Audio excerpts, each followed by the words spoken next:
దేశవ్యాప్తంగా మరికొద్ది రోజుల్లో ఎన్నికలు జరగనున్నాయి. ఇప్పటికే ఎన్నికల నోటిఫికేషన్ విడుదలైంది. రాజకీయ పార్టీలన్నీ కూడా హోరాహోరీ ప్రచారంలో మునిగి తేలుతున్నాయి. మరోపక్క ఎలక్షన్ కమిషన్ అన్ని రాజకీయ పార్టీల కార్యకలాపాలపైన నిఘా వేసింది. వాళ్ళు చేస్తున్న ప్రచారాన్ని నిశితంగా గమనిస్తూ ఉంది. ఇక రాష్ట్రాల్లో అధికారులపైన అక్కడక్కడ చర్యలు తీసుకుంటున్న ఘటనలు కూడా చూస్తున్నాం.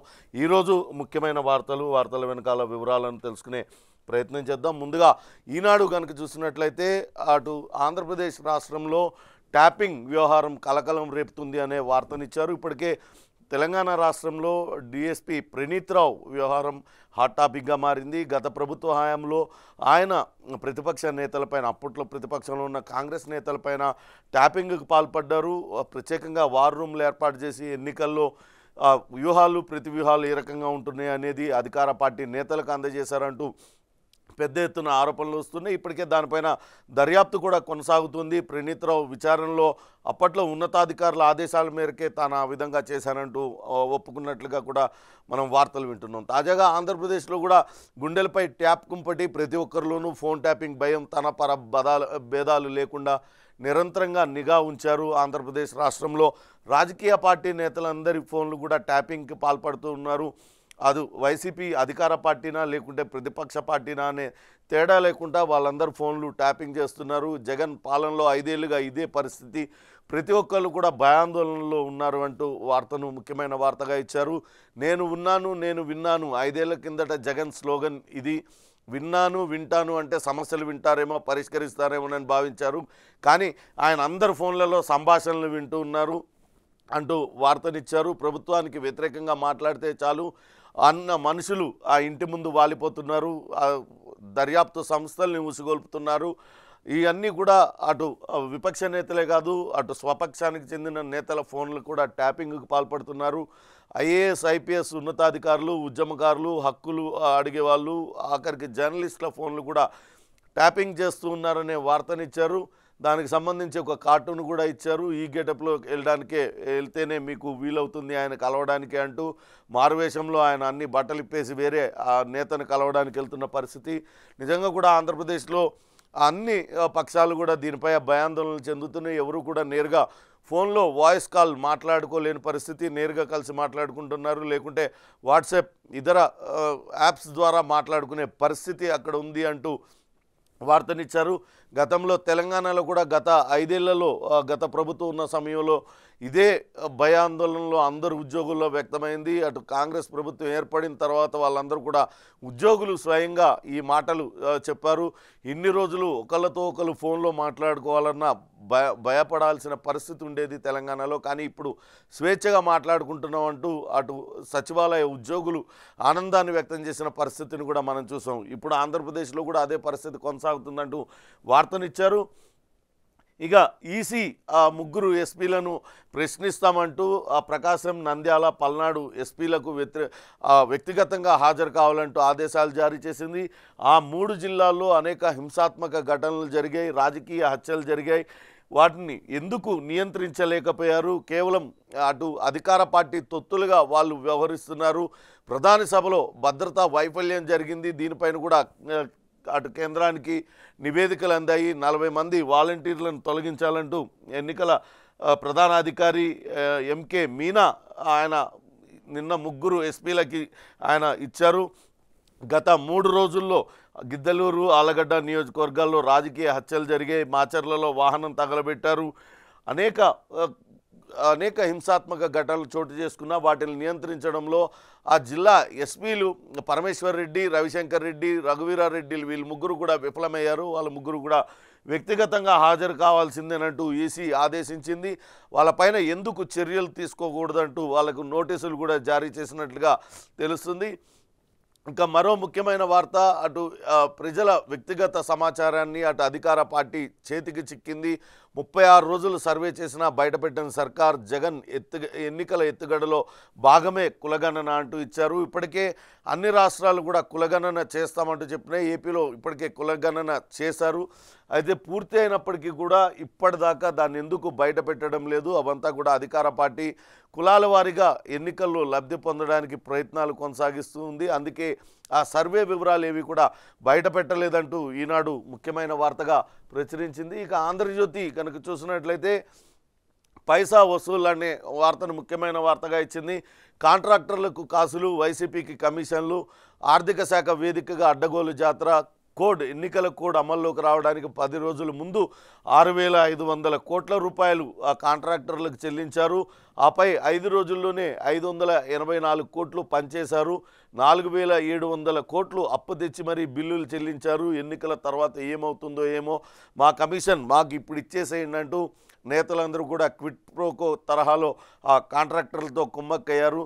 ఎన్నికల కోడ్ అమల్లోకి రావడానికి ముందే జగన్ సర్కార్ ఈ రకంగా తెరతీసింది. తర్వాత ప్రభుత్వం ఏర్పడుతుందో అనే భయంతో ముందుగానే 4,700 కోట్ల రూపాయలు అప్పు తీసుకొచ్చి మరి కాంట్రాక్టర్లకు బిల్లులు చెల్లించారు. ఆ బిల్లులు చెల్లించినందుకు గాను వాళ్ళ దగ్గర నుంచి వీళ్ళు లంచాలు తీసుకుంటున్నారు, మామూలు తీసుకుంటున్నారనే వార్తను ముఖ్యమైన వార్తగా ఇచ్చారు. కొన్ని రోజులుగా రాష్ట్ర ఆర్థిక శాఖలో జరుగుతున్న తతంగం ఇది. అధికార పార్టీ అస్మదీయులైన కాంట్రాక్టర్లు, వెండర్లు, సప్లయర్లకు బంపర్ ఆఫర్ ఇచ్చేశారు. ఎన్నికల తర్వాత సర్కార్ మారితే సొమ్ములకు గ్యారంటీ లేదని ఇప్పుడే సెటిల్ చేసేస్తున్నారు. అంతా అడ్డగోలుగా ఇష్టారాజ్యంగా బిల్లు చెల్లింపు వ్యవహారాలు చూస్తున్న ఆర్థిక శాఖ కార్యదర్శి కేవీపీ సత్యనారాయణ కనుసన్నల్లో ఈ తతంగం అంతా కూడా కొనసాగుతుంది. బిల్లులు చెల్లించినందుకు నేతలేమో వాళ్ళ నుంచి మామూలు అడిగి తీసుకుంటున్నారంటూ వార్తనిచ్చారు. మొత్తం మీద ఎన్నికల ముందు అక్రమాలకు పాల్పడుతున్నారు. ఎంపిక చేసిన కాంట్రాక్టర్లకు మాత్రమే ఈ డబ్బులన్నీ కూడా చెల్లించారు. 6,500 కోట్ల రూపాయలు చెల్లించారు. వైసీపీకి అనుకూల కాంట్రాక్టర్లకు మాత్రమే బిల్లులు చెల్లింపులు జరిగాయి. మిగతా వాళ్ళని మాత్రం పక్కన పెట్టేశారనే వార్తను ముఖ్యమైన వార్తగా ఇచ్చారు. అంతేకాకుండా విద్యా కానుక కాంట్రాక్ట్ మళ్ళా పాత కాంట్రాక్టర్లకే దక్కింది. 650 కోట్లతో దాదాపుగా 37 లక్షల కిట్లు కొనుగోలు చేశారు. టెండర్లు పిలవకుండానే ప్రభుత్వం ఇచ్చేసింది. వైసీపీ పెద్దల కోసమే నామినేషన్ పద్ధతి. 100 కోట్లు దాటిన న్యాయ సమీక్షకు నో చక్రం తిప్పిన సీనియర్ మంత్రి. ఇప్పటికే ఈ విద్యా కానుకకు సంబంధించి గతంలో కూడా అనేక ఆరోపణలు టీడీపీ చేస్తూ వచ్చింది. వైసీపీ సర్కార్ అడ్డగోలుగా విద్యా కానుక దానిపైన కాంట్రాక్టర్లు నామినేషన్ పద్ధతిలో ఇచ్చిందంటూ ఆరోపణలు చేశారు. ఇప్పుడు తాజాగా అన్ని ఆరోపణలు వెల్లువెత్తినా కనీసం దానిపైన ఎటువంటి పెదవి విప్పని వైసీపీ సర్కార్ తిరిగి మరోసారి కాంట్రాక్టులు వాళ్ళకే చెల్లించిందంటూ వార్తనిచ్చారు. మరోసారి 650 కోట్లతో 37 లక్షల కిట్లను కొనుగోలు చేశారు. 100 కోట్లు దాటిన న్యాయ సమీక్షకు అక్కడ సర్కార్, వైసీపీ సర్కార్ నో చెప్తుంది అనే వార్తను ముఖ్యమైన వార్తగా ఇచ్చారు. ఇక ఆంధ్రప్రదేశ్లో ఐరన్ ఓర్ టెండర్లు జిందాల్ కంపెనీ దక్కించుకుంది. ఆ జిందాల్ కంపెనీ దక్కించుకునేలా వైసీపీ పెద్దలు చక్రం తిప్పారంటూ గతంలో వార్తలు కూడా వచ్చాయి. దానిపైన అటు పెద్ద ఎత్తున ఆరోపణలు కూడా వచ్చాయి. కానీ ఇప్పుడు ఒక కొత్త విషయాన్ని తెర మీదకి తీసుకొచ్చింది. అక్కడ జిందాల్ కంపెనీతో ఐరన్ ఓర్ దక్కించుకోవడానికి ఇతర సంస్థలు బిడ్డింగ్లో పాల్గొనాలి, ఆక్షన్లో పాల్గొనాలి. అప్పుడు ఎవరైతే ఎక్కువకి కోట్ చేస్తారో వాళ్లకు ఐరన్ ఓర్ దక్కేలాగా ప్రభుత్వం చర్యలు తీసుకోవాలి. కానీ ఇక్కడ ఆశ్చర్యంగా జిందాల్ కంపెనీతో జిందాల్ కంపెనీనే పోటీ పడింది. టెండర్ జిందాల్ కంపెనీకే దక్కింది. దానికి సంబంధించిన వార్త ముఖ్యమైన వార్తగా ఇచ్చారు. వచ్చిన టెండర్లు 2 అవి 2 కూడా జిందాల్కు చెందినవే. 3వ కంపెనీకి అవకాశమే లేకుండా వ్యూహాన్ని చేశారు.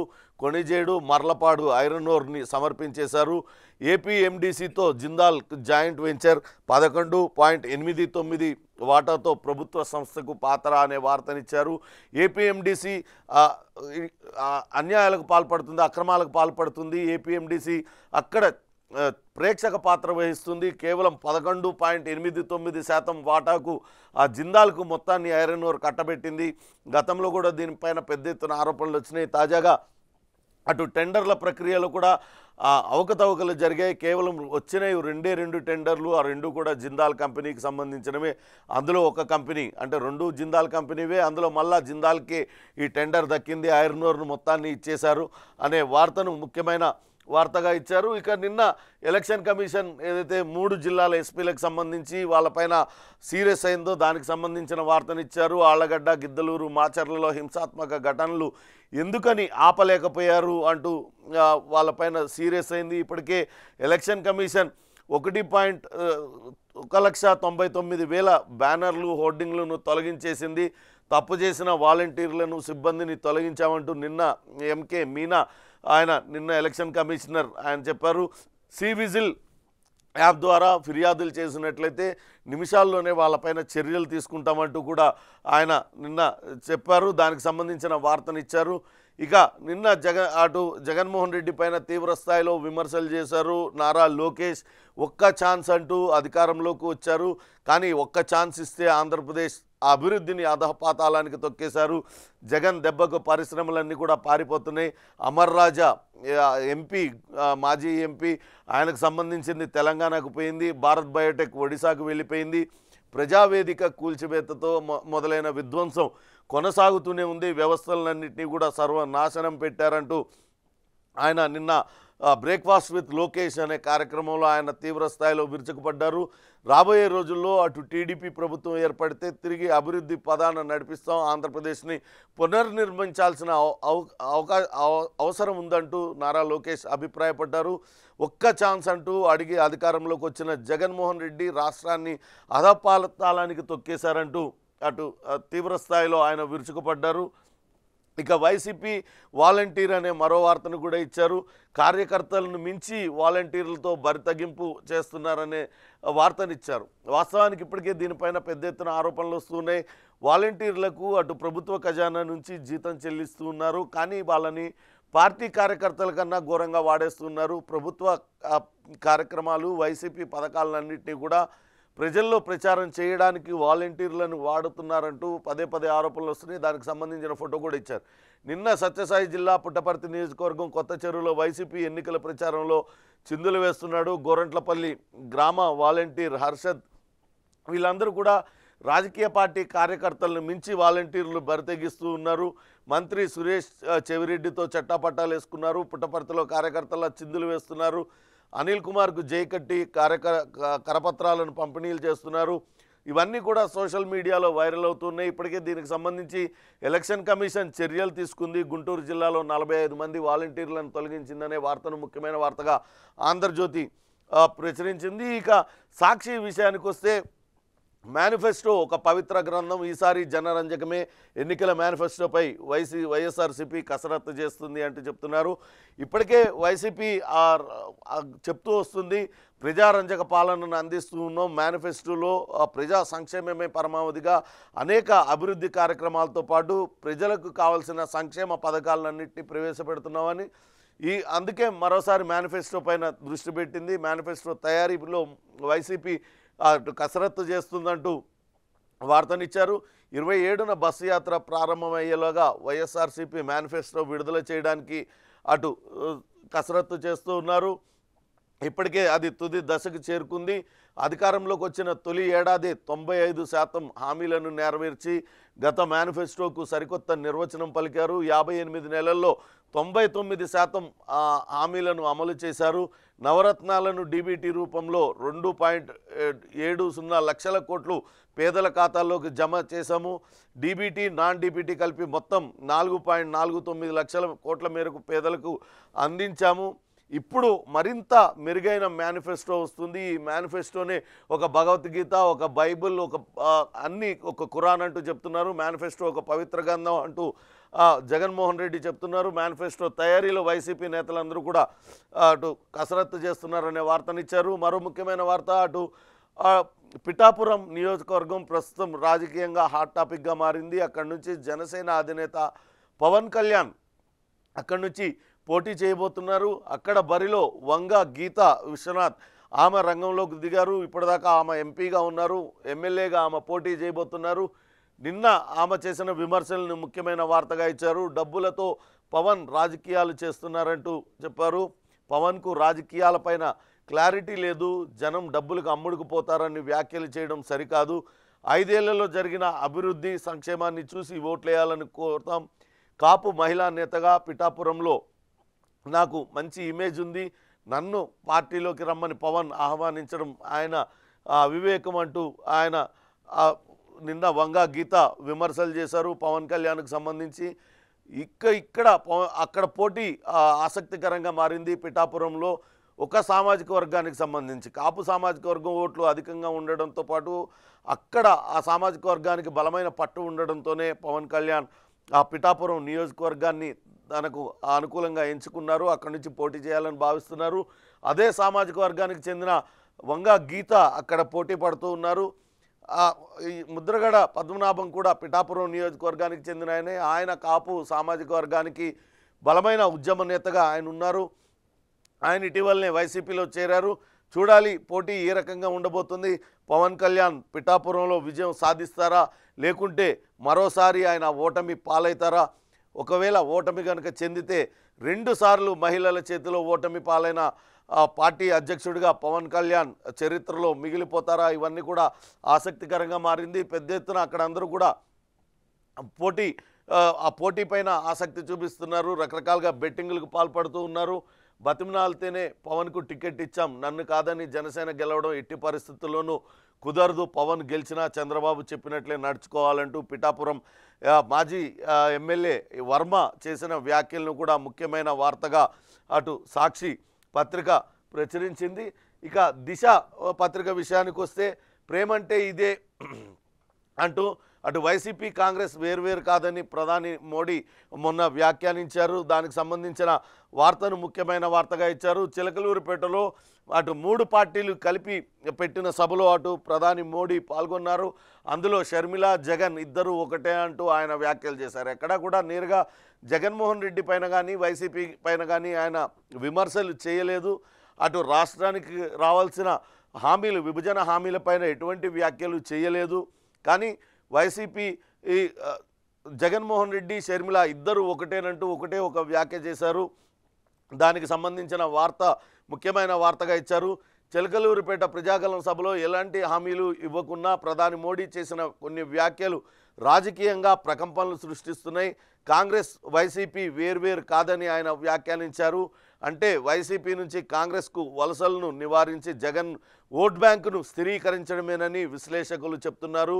వైసీపీతో 6 ఏళ్ల నుంచి కొనసాగుతున్న తెరచాటు బంధం అంత తేలిగ్గా ఎలా పోతుందంటూ అటు కాంగ్రెస్ ఇతర వామపక్షాలన్నీ కూడా విమర్శలు చేస్తూ ఉన్నాయి. మొత్తం మీద అటు జగన్మోహన్ రెడ్డి పైన ఉన్న ప్రేమను ఈ రకంగా మోడీ బయట పెట్టారు అనే వార్తను ముఖ్యమైన వార్తగా అటు దిశ పత్రిక ప్రచురించింది. పవన్కు అడ్డుగీత అంటూ అటు పిఠాపురంలో జరుగుతున్న పోటీని, రసవత్తర పోటీని మరో ముఖ్యమైన కథనంగా ఇచ్చారు. అక్కడ వంగా గీత ప్రచారంలో దూసుకు వెళ్ళిపోతుంది. సోషల్ మీడియాకే జనసేన పరిమితం అయిపోతుంది. టీడీపీని జన సైనికులు అసలు పట్టించుకోవడం లేదంటూ అటు వార్తనిచ్చారు. ఇప్పటికే వంగా గీత కూడా తన గెలుపు పైన ధీమా వ్యక్తం చేస్తున్నారు. పవన్ కళ్యాణ్కు రాజకీయాలపైన క్లారిటీ లేదు, ఆయన డబ్బులతో రాజకీయం చేయాలనుకుంటున్నారు, ఓటర్లను కొనాలనుకుంటున్నారనే వ్యాఖ్యలు కూడా ఆమె వంగా గీత చేశారు. నిన్న అటు మంగళగిరిలో చేనేత కార్మికులకు పునర్వైభవం తీసుకొస్తా అంటూ నారా లోకేష్ నిన్న సొసైటీల ప్రతినిధులతో భేటీ అయ్యారు. దానికి సంబంధించిన వార్తను కూడా ఇచ్చారు. మరోసారి నారా లోకేష్ మంగళగిరి నుంచే పోటీ చేయనున్నారు. ఇప్పటికే ఆయన ప్రచారం చేసుకుంటూ ఉన్నారు. అక్కడ వైసీపీ ఇప్పటికే 3 సమన్వయకర్తలను మార్చింది. చివరికి ఒక మహిళ అభ్యర్థిని అక్కడ రంగంలోకి దించింది. ఆమె నారా లోకేష్ పైన పోటీ చేయనున్నారు. ఇప్పటికే అక్కడ అభ్యర్థిని కూడా వైసీపీ ప్రకటించింది. అక్కడ మంగళగిరి నియోజకవర్గంలో చేనేత సామాజిక వర్గానికి చెందిన వాళ్ళు ఎక్కువగా ఉంటారు. వాళ్ళ ఓట్లు ప్రభావితం చేస్తాయి, గెలుపోటములను శాసిస్తాయి. అందరూ కూడా ఇప్పుడు ఆ చేనేత సామాజిక వర్గానికి సంబంధించిన వాళ్ళని ఆ దగ్గర తీసుకోవడానికి అన్ని రాజకీయ పార్టీలు కూడా ప్రయత్నిస్తూ ఉన్నాయి. చూడాలి అక్కడ చేనేత సామాజిక వర్గం ఎవరి వైపు మొగ్గు చూపుతుంది, ఓట్లు ఎవరికి వేస్తుంది అనేది కూడా చూడాలి. ఇక వాలంటీర్లపై కొరడా, ఎన్నికల కోడ్ ఉల్లంఘనపై కఠిన చర్యలు, ఉద్యోగం తొలగింపుతో పాటు ఎఫ్ఐఆర్, అధికార పార్టీ క్యాడర్ కంటే వాలంటీర్ ఎక్కువ అంటూ చెప్తున్నారు. వాలంటీర్లు అందరూ కూడా అటు రాజకీయ పార్టీ కార్యకర్తలుగా వ్యవహరిస్తూ ఉన్నారు. దాంతో ఈసీ వాళ్ళందరిపైన చర్యలు తీసుకుంది. వాలంటీర్లు అటువంటి కార్యక్రమాలు పాల్పడకుండా ఉంటే మంచిది, వాళ్ళని ఉద్యోగం నుంచి తొలగించడంతో పాటు వాళ్ళందరిపైన ఎఫ్ఐఆర్లు కూడా నమోదు చేస్తామంటూ కూడా హెచ్చరికలు జారీ చేస్తున్న వార్తను కూడా ముఖ్యమైన వార్తగా ఇచ్చారు. ఇక అన్నమయ్య జిల్లాలో వైసీపీ దూసుకు వెళ్తుంది. అక్కడ పొలిటికల్ వార్ జరుగుతుంది. అన్ని స్థానాల్లో అభ్యర్థుల్ని ప్రకటించారు. ఇంకా టీడీపీ జనసేన కూటమి ఇంకా అభ్యర్థుల్ని ప్రకటించాల్సి ఉంది. ముందుగా అభ్యర్థుల్ని ప్రకటించడంతో అభ్యర్థులందరూ కూడా ప్రచారంలో దూసుకు వెళ్తున్నారనే వార్తను ముఖ్యమైన వార్తగా అటు దిశ పత్రిక ప్రచురించింది. ఇది ఆంధ్రప్రదేశ్ విషయాలు.